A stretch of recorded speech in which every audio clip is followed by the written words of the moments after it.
For our next session of the day, we are going to focus on the biometric innovations that are being used in the fight against AI-enhanced fraud. It can be a complex and ever-shifting topic thanks to the accelerated nature of this anti-fraud arms race that we're all embroiled in as an industry, but also as end users ourselves. Thankfully, as you can see, I'm not alone here to talk about this topic. I'm joined by a renowned expert in biometrics, AI, and anti-fraud. Please join me in welcoming to the stage Therese Stowell, Vice President of Product Management at Onifido. Therese, thanks for joining me. Hey, it's really great to be here. Hi, everybody. We're always happy to be speaking with you and with Onifido. So let's get everybody up to speed by sort of setting the stage with some basics here. On a conceptual level, why are biometrics such a strong anti-fraud tool? So I'd start by saying that, if you're onboarding to a platform and you're providing a document and you prove that the document is not fraudulent and the details match, you still don't know that the person who's presenting the document is actually the person on the document. And so doing that, biometrics can help you prove that somebody says they are is actually who they are, which is really important for fraud. When you think about what it takes to create a good biometric fake, it's actually much harder than it is with documents. And fraudsters are always, they're very good product managers. They're looking to maximize impact and minimize effort. And so they're always going to go for the easy option, the less work option. And so, so adding a biometric layer is a good fraud deterrent for that reason. And also because fraudsters are less willing to show their face because they are criminals. That's a really great point. We don't often talk about that self-incrimination aspect of submitting your face. Yeah. And then also, this bears itself out in our metrics. And so average document fraud rates for 2022 were 5.1%, with selfie at 1.15 and video at 0.2. So you can even see how that bears out in the actual numbers. Absolutely. Well, to sort of like dig a little bit deeper into the fraud side of things, what are the more common types of fraud, and how successful have biometrics generally been in thwarting them? Yeah. So overall, I would say that synthetic fraud is a really big one. And so that's, there's just so much PII available on the dark web because of data breaches. But it's really much harder to impersonate somebody's biometrics. So biometrics can really help catch instances of synthetic identities. Also, repeat fraud is a really big problem. So as I talked about, being good product managers, a fraudster might create a fake document and then just change one or two details. And so we catch a lot of fraud by kind of looking for repeat aspects of the data that's being submitted. Absolutely. I want to kind of dig a little bit deeper into that. Fraudsters are good product managers, because I think that A, that's a great soundbite, but B, it's very, very relevant to our conversation here. One of the biggest trends in 2023 in tech has been the rise of AI, and we're talking about that culturally in a broad space as sort of like an automation thing, and there is a business level of fraud like you're talking about, but we also know in our industry that fraudsters, because of that, have been very early adopters of AI, and it helps with everything in fraud. From it scales up and automates attacks. It can build effective spoofs. So my question for you is, how are AI tools like deepfakes being used by fraudsters today? So I have to start with ChatGPT because that's in the news, and everybody's going to be like, "That's going to be a really good fraud tool." So it's interesting with ChatGPT, as folks know, it can generate text that sounds like a human, and it leverages everything that it has learned from the internet. So it can be used for phishing and other social engineering fraud to convince users to hand over their PII or credentials. But at this point, it doesn't generate images, and so it can't, create a synthetic picture of a person or a fake document. There is its sister tech from the same company called DAL-E, which can generate images, but actually it also can't generate human faces at this point. And it's actually it can't really generate text either. So pictures of text. So on that side, we're safe for a while. But as you mentioned, there is AI that creates deepfakes, which is AI generated media where one person's likeness has been convincingly replaced with that of another. But the truth of this is it actually takes significant investment to create a convincing deepfake. Like if you look at the pictures of some of our past presidents in the United States, those things were a really significant investment in time to get them to look real and not have funky artifacts in them and have, all of the face motions synced to the audio, et cetera. It's a pretty big effort to do that. And it also takes many hours of video of the target. So there's a pretty big barrier to entry. It will become easier and cheaper over time because that's the march of technology. But at the same time, both academia and industry are investing really heavily in detecting and stopping deepfake fraud. It's a problem, like it's a business problem, but it's also a social problem because, fake news and all the sort of, you need to be able to trust what's on the internet.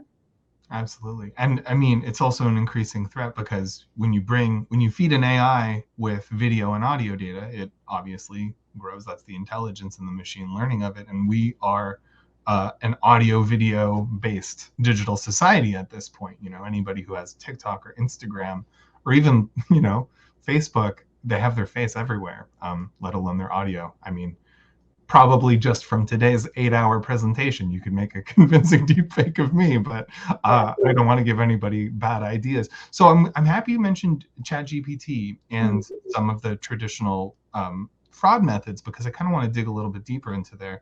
One of the reasons that it continues to be such a problem, I'm talking about fraud, of course, is because users are really the weakest point in a security perimeter. We really locked down the premises, but people are, they're not, your average user is not a security expert. And even some security experts that we've talked to have become victims of this.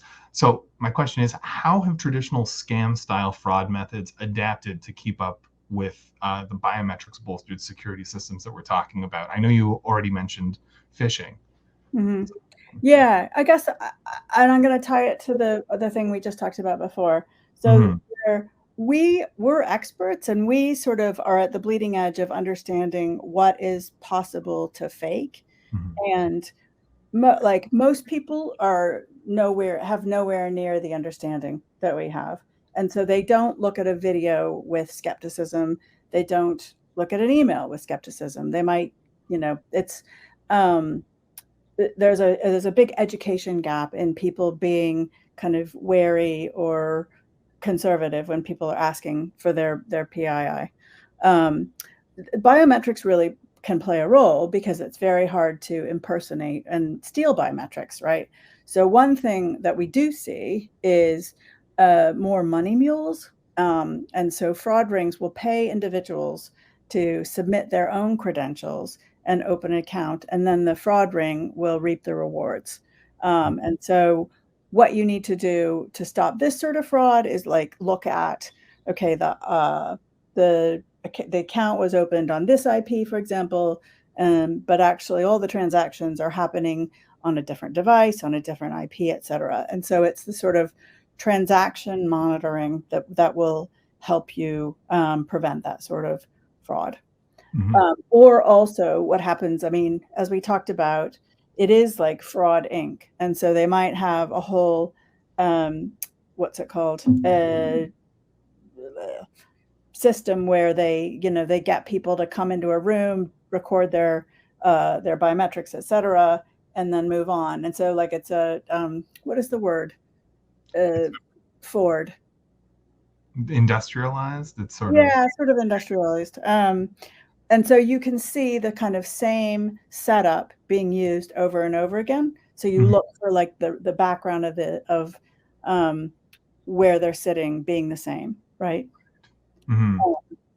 And also, well, as I mentioned before, fraudsters may use AI writing systems like ChatGPT to write more convincing emails and attempt people to turn over their PII or their credentials. Yeah, absolutely. I mean, if anybody's been getting the same phishing emails as I have, they're already, you don't need a great AI to imitate some of the syntax and grammar in there, but it still works, and it is a business, like you said, Fraud Inc. On the other half of this equation, though, what biometric innovations have really proven effective in preventing these fraud methods specifically? Because there could be devastating consequences, as you just illustrated. These are fraud rings. We're not talking about individual pickpockets here. This is an organized crime effort. Yeah, and so I mean, if somebody has gotten turned over their PII as part of a phishing attack, if you have a biometrics check in that before say you're gonna, I don't know, do a big transfer of money. If you insert a biometrics check at that point, the fraudster's gonna have a really hard time Mm-hmm. impersonating you at that point. Um, and the other piece is when you do a biometric check, it's actually much more effective to do a liveness check. So like rather, if the biometric check was just a face match with a static image, and I was trying to impersonate you, I, go to your LinkedIn profile, download your image, and then match it. So if you've got if you are in control of the data capture in your application, and you take the picture rather than enabling somebody to download something, and then you can also test for liveness, so that the person on the other side, that like the texture is not a video, etc. Mm-hmm. It's a really good way of making sure that that person is actually there doing the thing that they're trying to do. Yeah, absolutely. Liveness is such an important piece of the puzzle here, and I know that we have a lot of testing initiatives to help people get up to speed, or rather vendors get up to speed in terms of international standards for presentation attacks. And I think it's also worth noting to the audience that sometimes these are not actually AI enhanced spoofs that folks are dealing with. Sometimes it's actually like 3D printed masks. I remember those were really effective against, say, the built-in Face ID on an iPhone, etc. So it's Mhm. important to also emphasize that it's AI enhanced, but also, the analog crafter fraudsters, or like farmers market fraudsters, I guess, are. I mean, the bulk of the fraud we get is that we see is actually really, really basic. Like Oh, it's really? somebody's image from, from LinkedIn or wherever, Mhm. or like taking a picture of a screen. And how effective in general is that against your average, um, security system? Does Um, that generally work? no, no, it doesn't. Okay, I just wanted to make sure. I No, was no, like, no, it definitely doesn't. It definitely doesn't. right, great. So, I mean, the innovation that we're discussing, specifically liveness detection, it takes a lot of initiative on behalf of the biometric providers, like yourselves. Mhm. How does the industry incentivize that kind of innovation, the stuff that's really required to keep up with these mounting threats? And do you think more needs to be done in that area? Yeah, I guess. I mean, we don't need incentivizing. We want to help our customers, and so Hmm. we are always like learn to, if we see something new and different, we immediately tackle it and figure out how to kind of stop that attack vector. So Hmm. so and I would say innovation is really never done. I mean, fraudsters are creative and they are industrious. They'll always find new ways to exploit the system. Um, and yeah, so we're always horizon scanning. So the things that come in that we see in our quality control that we do, but also looking at kind of industry trends and all the really exciting things that are happening in AI. So we're sort of doing tactical and strategic. Yeah, like you mentioned before, you're really at the bleeding edge of it all, and so that's also an exciting thing. And there's an ethical sort of call to innovation as well in this area. Yeah, absolutely. As I said, there is across industry and academia, there's a real recognition that we need to, especially with deepfakes, we need to stay ahead of the fraudsters because it is such a social risk. I also wanted to mention we have our own internal fraud lab. So they're generating our own fraud samples so that we can train our models effectively with not just the things that we see customers seeing, but things that might be outside that remit. Absolutely, and having that like level of institutional investment really is going to be what it takes, because the fraudsters, their motivation is obvious. They've got a business and it's getting around you folks, and so being able to have that lab setting to test things out is obviously essential. That having been said, in terms of like right now, what is the most pressing fraud threat, and how are innovators like Onfido working to address it? Yeah, I would say, I do think deepfakes are going to be a problem more and more. At the moment, it's more cheap fakes. That's the bulk of what we're seeing. Mhm. I would say injection attacks are problematic, and so you get standards like Etsy, where they're trying to regulate and make sure that providers are essentially securing the chain of custody. So if somebody submits a biometric, a picture or something like that, that it is in fact like the thing that the SDK produced. Right. And I would also say, yeah. So, and then also money mules and coercion. That's it's big business, especially with like you get some of the promotions like the crypto run, where it's actually very effective to create a whole bunch of accounts, and there's promo, you get £100 free or whatever it is. Synthetic identity fraud, I talked about at the beginning. Yeah, those are the sort of big ones. And what we are doing at Onfido is trying to take a really layered approach. And so you have all the visual models that detect things like liveness and face matching, and is this the person that they said they are? But also thinking about how fraudsters have assembly line is the word I was looking for, have this kind of assembly line, and so looking for the repeat use of particular face or a particular background. And then looking at things like IP address and device footprint. And so it's like really taking a layered approach, and like what are all the attack vectors, and what is the most effective way to combine our solutions to address them. I mean, that makes a lot of natural sense, because we talk about fraud as this monolith, but really, as you just described, it's a real hydra of a problem, or a beast rather, that we're trying to slay here. So that does make a lot of sense.